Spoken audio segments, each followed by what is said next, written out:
Hello, everyone. Thank you for visiting my channel, Educational Norm. I work as an educational consultant, which means that I have the opportunity to interact and visit with many teachers across Ohio and beyond. Those interactions have driven me to tell their stories and their ideas on education. The goal of Educational Norm is to provide an informational network that focuses on positive aspects of education, the people preparing students for the future of our world. Join us each week for a new interview, and please subscribe and share the channel with others that you think may enjoy the program. Thank you and enjoy the show.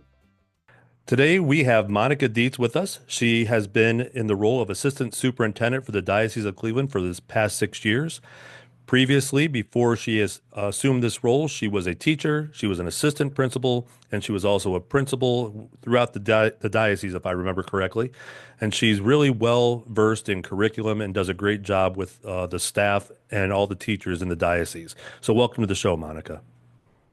Thanks for having me, Norm. I'm happy to talk to you. Look forward to the conversation. Not a problem. I think that one of the reasons for doing this is because a lot of people do not know all the work that happens between public and private and homeschool. And I want to give everybody a full array of information about all the good work going on in education here in Ohio and other places. So if you could share with us your background and how you got to the position you're in now, that would be deeply appreciated. I'm sure people will find it interesting. Sure. I am a career Catholic educator and I'm passionate about education, specifically Catholic education. I even have two boys who are in first and third grade, and they attend a Catholic school in the Diocese of Cleveland. Like you said, I started off, I was a high school English teacher. And while I was teaching, I went back to school at John Carroll, where I earned my educational administration degree. And I became assistant principal at St. Gabriel School in Mentor. I loved St. Gabe's. It was one of my favorite roles in my career, but I actually left St. Gabe's. I was planning on being a stay-at-home mom. I had my first son, and St. Gabe's was kind of far from where I was working at the time. So I said at the end of the year, I was going to stay home. At that time, someone who was in the role I have now called me and asked me to explore an opportunity at St. Bernadette. And at first I thought, no, I'm planning to stay home. But I thought, after she called again, I decided just to go through the process to, see if the school had a good culture, if it was a great fit. And sure enough, I interviewed to be principal at St. Bernadette in Westlake, which was close to my home, and decided it was a great fit. So I spent 3 years as principal at St. Bernadette, also one of my favorite schools. And then while I was there, we did a lot of work on academic growth and achievement within the school. And when the role for assistant superintendent came up downtown, I decided to just explore that one more time. I was really happy at St. Bernadette, but I just spent some time exploring what it might be like. And actually, it's been a great fit for myself, my family. And this is my sixth school year downtown working for the Office of Catholic Education. I mainly support schools in the area of academic growth and achievement. I also provide mentorship to school leaders, new principals, experienced principals. I work with some pastors, and we have 86 K to 8 schools, but many of those schools also have preschools. And so I provide licensure support to our preschools as well. That's quite a job, and that's a lot of schools. And I learned a lot just working with a lot of those schools in the diocese about the structure of the diocese in and of itself, which is different than anything I ever imagined. I was told by a principal that it's not a school system, but a system of schools that you oversee and work with. Is that an accurate description on how it's structured? Yeah, that's a great way to look at it. All of our 86 K to 8 schools are under the Office of Catholic Education and are diocesan schools, but there is a lot of local control at the school. So while we share a very similar mission, each school has its own mission and really has its own diverse charisms, and they make different choices and explore different ways to best serve their students. And also, I believe that there's 5 high schools that have more direct control through the diocese. Is that true as well? Right. The diocese owns 5 high Okay. schools, correct? And that's just a little different setup because they're owned by the diocese. There's a little bit more input from central office. Right. Michael Zelenka is the associate superintendent, and he supports those 5 schools. Right. Very good. Again, that was more for background for people that are not in the system because it is different than what most people think. And I think it's great to understand the process because when we get into where I met you, when it came to your priority standards, I was working with a school down in Gates Mills, and they were telling me about the work that you're doing at central office about setting up these priority standards and helping people understand how to use them. And priority standards is something that in a lot of public schools that I've worked with has been also a priority. So when I came in and I saw all the work you've done, I was dumbfounded because that is a ton of work to get done. So could you talk about the process of your priority standards and how you were able to narrow the process down and then how you pushed it out to the school to help them benefit with their students?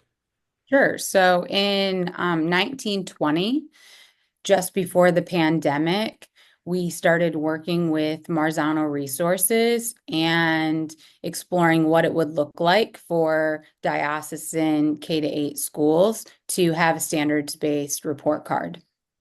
So we spent that first year really prioritizing standards for kindergarten to second grade in the areas of math, ELA, social studies, and science. And we said what the priority standards are, which are really the standards that are most essential. So we spend the most time teaching them and the most time assessing them. We teach all of the standards, but like I said, we spend the most time teaching and the most time assessing priority standards.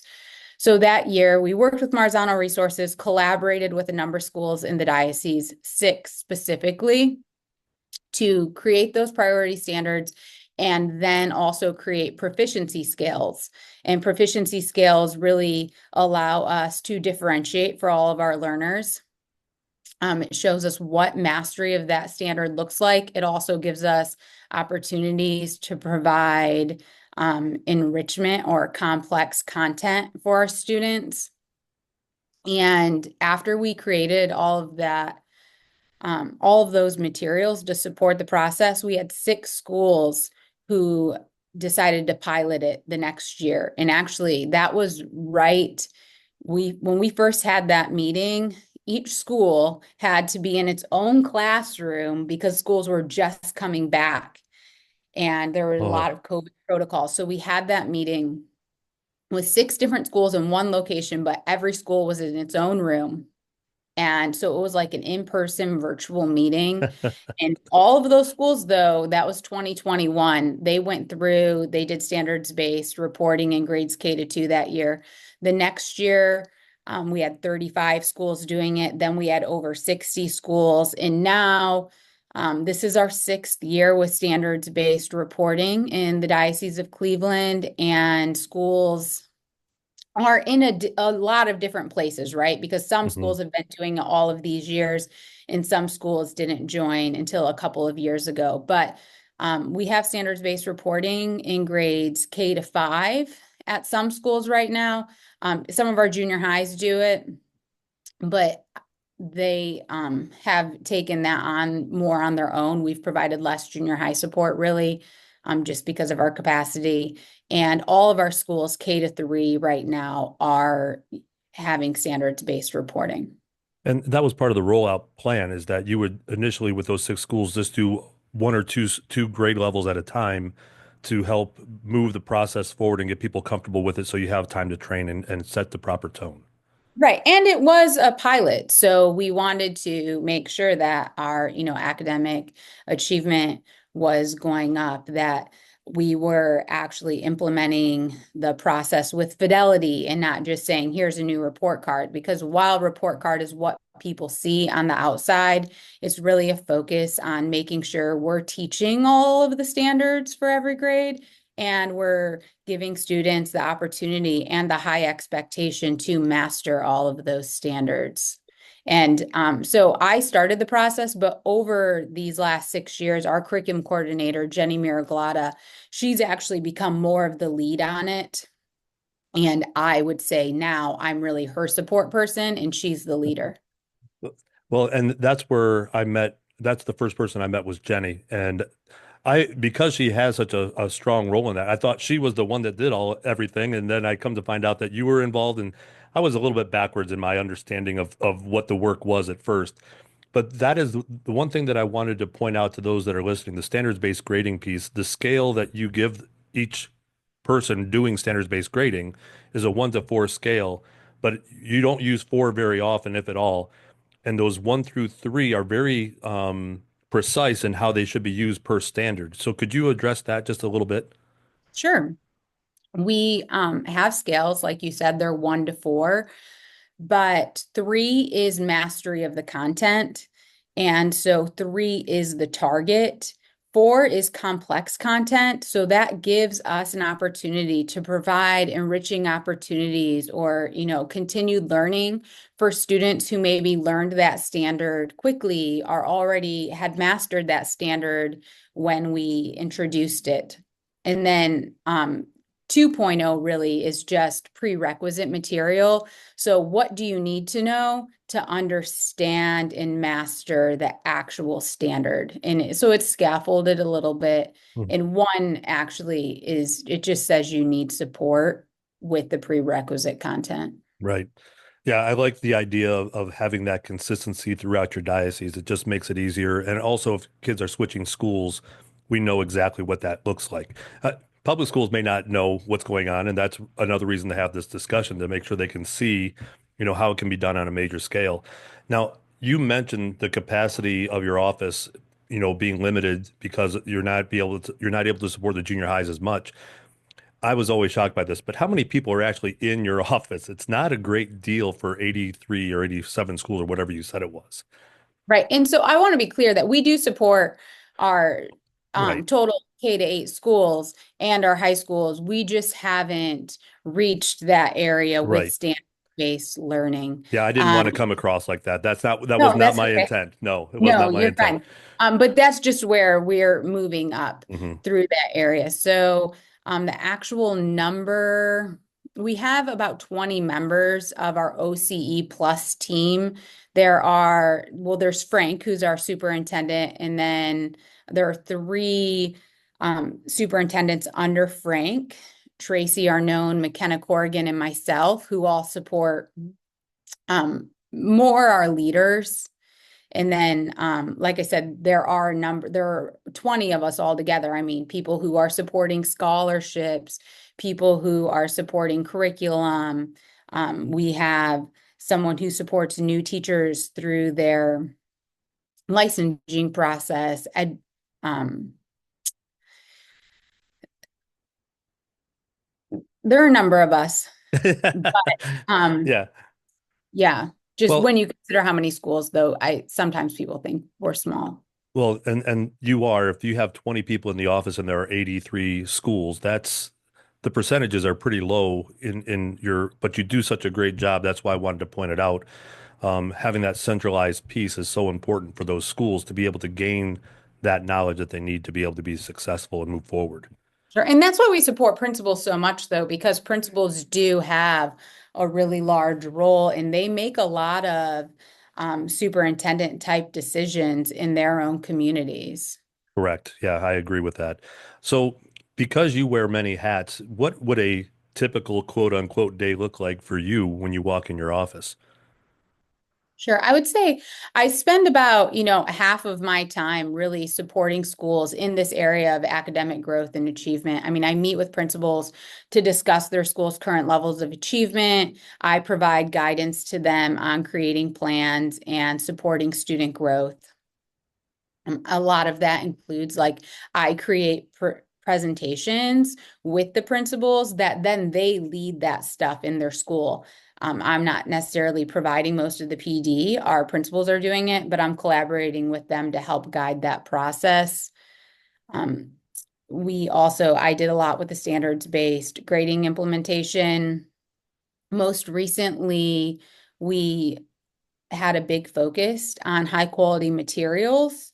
And so I initiated a high quality materials process that the ODE actually had a lot of resources that we used.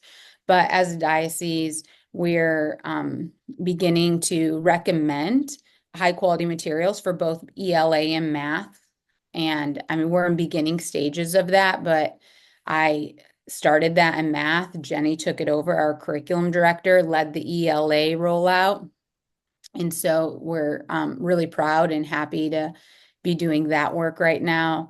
And then just, continued professional development for our leaders in the area of best practices and research in education. So that's probably about half of my time. I also, like I said, I provide some mentorship for school leaders. So we have a year-long class program, which I always forget what class stands for. Um, Maybe you can cut that part out. So, I feel like now I need to find it. So, Well, like I said, we can edit this out, so you're fine. yeah. So,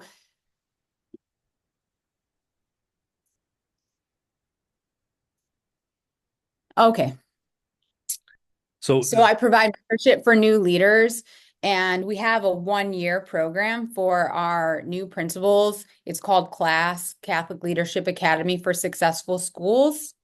all right. And um, each of, like I said, the three K-8 superintendents, me, Tracy, and McKenna, we divide up those leaders and we provide, one-on-one mentorship, but we have regular meetings for them because um, so even if you came from public school, sometimes the reports and the accreditation in Catholic schools a little bit different. Mhm. And we are, one call away for all of our experienced principals.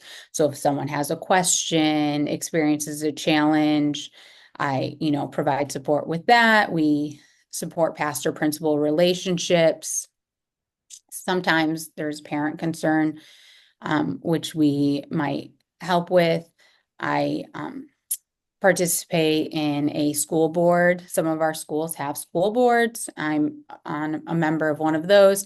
And also because we're Catholic schools and that's one of my passions, I'm excited that this year I am facilitating a group we call Pope Francis West, Okay. which is basically a opportunity to build leadership and faith development for principals and teachers in schools. So we have a number of West Side schools that are participating, and we meet 3 times a year, and it's really retreat based. But like I said, the goal is to provide um, leadership and faith development for these leaders and teachers. And actually, this is the second group of this we have in the diocese. We have one group in Akron that our other superintendent, Tracy, started, and McKenna and I are working with this Pope Francis West group, and it's been really fulfilling this year. That's great. Anytime you can collaborate with schools and have common people coming together for the common good, it's a great thing. I think that now hearing that picture, a lot of times the principal will come from your meeting and then they'll contact me and say, "Hey, come in and do some PD with us to do, this, or this." And what I'm hearing right now, I'm getting a lot of not just private but public schools asking about the science of reading. Has the diocese done anything officially for the science of reading at this point? So certainly our teachers are encouraged to, take courses in the science of reading. All of our ELA programs that are recommended are the high quality materials for Hmm. ELA that are recommended from the diocese are Ohio approved and align with the science of reading. Jenny's done more of the science of reading work than I have, but definitely we are supporting that, and our schools are engaging in that in their own setting. Yeah, that's what I've noticed is that there's been a push, especially the younger teachers. They're younger, the classes are younger, not them. The young grades are more focused because obviously there's a higher priority in those younger grades in the science of reading. So that's just something that's out there, and I just want to make sure I mentioned it. So let's go back. If let's go back. So how many years have you been teaching now or been in education? Um, Close to 20, but I don't think not quite. Okay, so that we'll just leave it at Close to that. That's 20. good. So thinking back to your first year in education, how have you evolved from that first year to where you're at now as an educator? I think when I first became a teacher, I was just trying to keep up. Right, right. Right? But at the same time, I was maybe more confident in what I didn't know. Right now, I understand that there was a lot I didn't know back then. And so I would say I'm definitely more informed in research-based practices and understand the importance of all of that more than I did as a new teacher. And really, it just came down to I remember I would like plan out my lessons minute by minute, but I would say like, okay, at the end, you can have 3 minutes to pass back work. And I would be thankful for that 3 minutes. And, we know every minute matters in education. And I think I was just trying to stay afloat as a new teacher and make sure I knew my content and was supporting my students to the best of my ability. I think that that's what saved me my first year was the relationships I had with kids. They Mhm. seemed to respond to the young teacher in the building and just were able to talk a little bit more like a kid because we were still kids at that time too. I mean, to be realistic, and I had eighth graders and I was coaching varsity sports. So, some of those varsity kids were 18 and I was 22, 23 years old. It's not that big of an age difference. So we had No, that going it's for not. us. But I think actually what's interesting when I talk about I feel humbled now is I didn't have that humility. I really thought that, I knew so much. I had just finished school and I knew how to teach.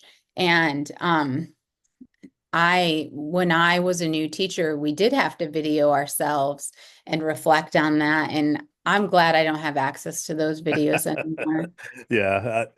Yes. Just because I've learned so much over the years. And like I said, my different roles have provided me the opportunity really to explore, best practices in research. But I'm thankful for that. And I'm thankful for my experience now.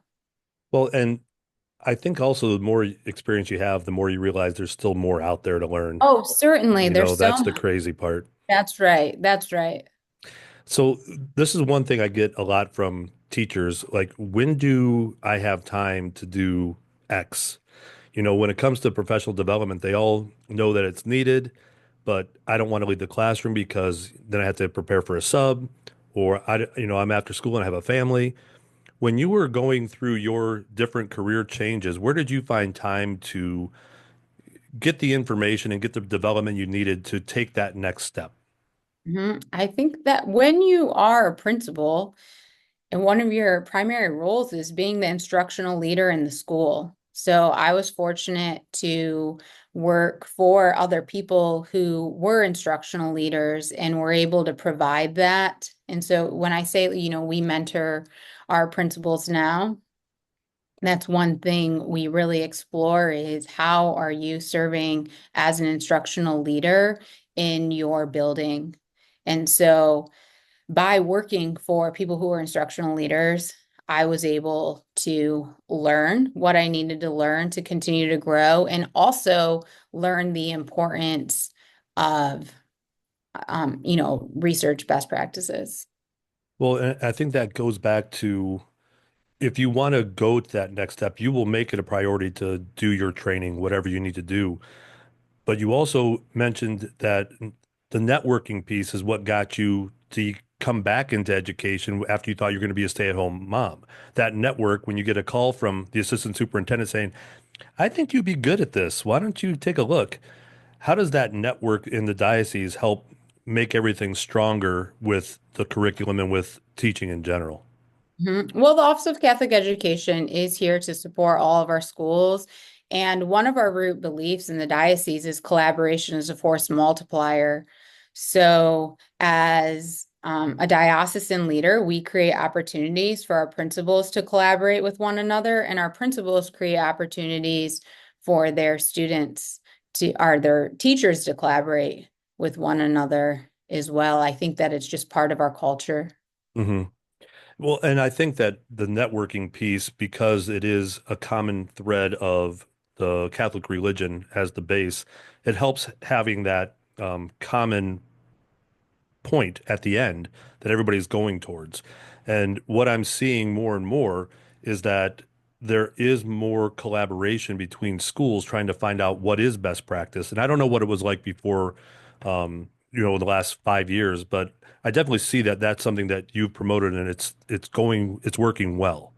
Yeah, well, our superintendent Frank really believes in, collaboration, and he set that as a standard, and I'm thankful for that. We believe that we are all partners in education, and as schools, we first partner with our parents, who we know are our children's first teachers. And then all of our schools, we want to be exceptional, and that's why we work together and share what's working well. I mean, we just had a principal advisory meeting this morning with principals throughout the diocese from all of our different 8 counties. Our principals work in professional learning communities, and so members of each PLC join our principal advisory meeting and give us feedback on how we can better support them in the directions that we need to have. One thing I also can credit one of our associate superintendent, Tracy, are known for is she, along with other principals in the diocese, started an Aspiring Leaders program. And that has helped us develop not just principals, but people who are interested in becoming leaders in our schools. So Tracy, I think it's in our 3rd year, has the Aspiring Leaders program. And that is for teachers who are interested in learning more about leadership. Like I said, it doesn't have to be that you want to be a principal. It's just an opportunity to provide professional development for people to learn leadership skills. And a I lot of those people do end up becoming principals, right. but that's not a prerequisite. Well, and I know a few people that I work with that have been in that program. And they love it. They think it's a very worthwhile program. So keep that one up for sure. What else is going on in the diocese that we should know about? What's the next focus? Because we did the priority standards, and I know that's still rolling out here and there. Is there another push that's going to be happening here soon to help schools fine-tune best practices or formatting of some type? Anything going on? Well, we're excited that, we have a strategic plan. And that strategic plan was in place to make our elementary schools stronger. And so schools have been, it's just another example of how we're collaborating with one another. Schools are in groupings together and they're with parishes. And so while every parish in the diocese does not have a school, a goal of the strategic plan is that every parish is connected to a school. And so that really takes the collaboration to the next level. Hmm. Yeah. And you also have some schools that work with community members and have good partnerships outside of their school that bring in some curriculum ideas and some ideas that are more career based. Um, is there a push like there is at the state level for like CTE programs or career education going on in the diocese as well? So keeping the faith is our strategic plan. And part of keeping the faith actually encourages schools to explore different models of education. One example is St. Brendan School, which is in North Olmsted. They recently became or adopted the model for classical education. Mm. And I mean, we have a lot of different models of schools. Julie Billiart is one of our networks, and they serve students with diverse educational needs. They have 3 campuses right now. And so we do have we understand that there's a need for different educational models, and some of our schools have already, you know, began offering that, and some are looking to different ideas. Our superintendent, Frank, actually is sponsoring an innovation series, and within that, it's for schools in our diocese, and they can learn more innovative practices. The Julia Billiard School, I got the opportunity to go out there and see school in action, and what an amazing setup. And if I were to take any teacher that's not familiar with their program and tell them they have a very high population with very special needs, and they see how they operate, I think they would be shocked on the freedom that happens with their students in their learning process and treating them like humans. Like if you're upset, go ahead and take a walk. Just go. And then come back when you're ready. And it's not even, I'll write you a pass or anything. The kids just get up, they take a walk around the hall and they come back. And you're like, you can't do that. Where's the supervision? But those kids understand that that's what they need. And it's just a very special setting. And it's a very cool building, the one I went to. I think that was in the Beechwood area, if I remember Oh, correctly. in Lyndhurst, the Yeah. JB building in Lyndhurst. Yes, Lyndhurst. I mean, it's a old mansion that Yes. was turned into a school. But I mean, it's an incredible network of schools. The leaders, the teachers at JB are all phenomenal. We actually have an employee of Julie Billiard who works for the Office of Catholic Education. We partner with them, and she provides support to some of our schools who need assistance in serving the needs of diverse learners in their own setting.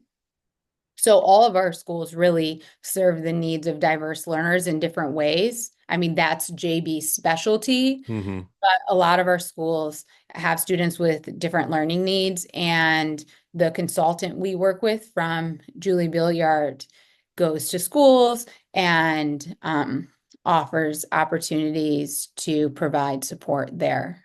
Yeah, she's top notch. She was the one I met with, and she showed me the principal's office in that mansion, and it was the office of the lawyer that lived there, and there was a backdoor passage to get out in case anybody came in to, yell at him. He could go out the back door and nobody would see him. So I just love those little things that you find That's about. fine. I don't Yeah, know if the principal still has access to that. Maybe he does. it was there when I was there, so Yeah, they showed that's it to cool. me. Yeah, it's funny. Yeah, Um, it's a cool building. But she was also one of the speakers at one of the rollouts that you did for priority standards and student based or standards based grading. She was a speaker to how that implemented or how that could affect your special needs students. So she is top notch in what she does. Yep, we've worked with actually a number of employees and leaders from JB have presented at our meetings, and we're thankful to work with them and partner with them. Well, and I'd like to know more about, and I don't know if you have any information on this, but that whole idea of the innovation that the superintendent's rolling out, the innovation piece of how schools work. There's so many models out there. It's just interesting that you're saying to your schools, hey, try something, try one of these and see if it works because it might be better for your kids. So back on cue. So those are the next steps for the diocese. What are you looking forward to in your own personal growth over the next year or so? Well, we just hired a new assistant superintendent, and I really look forward to, collaborating from with her and learning from her. She was a turnaround principal in Chicago, Oh, and she was a professor at the University of Notre Dame. And really, I'm just enjoying working with McKenna and, learning new things from her and seeing the ways that she are seeing the ideas that she has on how we can continue to support our schools in a better way. that what a great resource to have for somebody that's worked in Chicago in a turnaround school and to have that experience. it's something that most of us don't even have a clue about. So it's good to have that kind of perspective and really put it back into a different format and see it through a different set of eyes. That's always very good. So one last question about what's going on in your schools. Tell me some of, like last year, I was part of a science fair where I was a judge, where they had an innovation or an invention program, and I got to look at all the kids' stuff that they were going on. What other types of diocese-wide events do you have for kids that you give them access to? So Jenny Miraglotta actually, one of her main roles is supporting STEM and STREAM-based learning. And every year she hosts a competition, and all the schools, not all the schools, a number of the schools, really, numerous schools in the diocese participate that every year. That competition has a theme, and it's really about solving problems Mhm. and making the world a better place. And I always look forward to attending that. The one that I was part of was water. They had to do something on water conservation, and what they were able to do was so wide ranging because it was so open. It was amazing. It was fun to watch and to see the work that went behind it. It was also interesting talking to other judges that I had never met before, just because we all had very different backgrounds. So the whole experience was top notch, and it's something that I've shared with other schools on what you do. Again, I think there's an enigma above the diocese when it comes to public schools and vice versa sometimes that I just think it's good to share some information here and there. And even though there's a competition for kids, we're still teaching kids one way or another. And that's so important. Oh, right. And you know what? We are partners with our public schools Hmm. too, and we work together with a lot of our public schools. We're thankful that schools in Ohio are and families in Ohio have an opportunity for school choice and can choose a school that's the best fit for them. That's a good way of saying it. It's a personal choice, and whatever that choice is, they're still kids, and we still need to educate, and we do the best that we can with what we have. And I think you're doing a great job there at central office. Thanks. And I know our schools love working with you. The schools that have partnered with you are finding that partnership really beneficial. Well, hopefully that will continue. And if there's anything big going on, please let me know. I always like to join in at the diocese. It's always fun. So I'd like to thank you for a great conversation today, Monica. If you have any questions for myself or Monica, you can reach out to me at structuredcreativityconsulting.com, which is my website, or you can email me at norm@normpotter.com. Also, don't forget to subscribe to my channel, educationalnorm.com. And until next week, be kind, be professional, and find solutions. Thank you for your time, Monica. Thank you. Thanks for having me.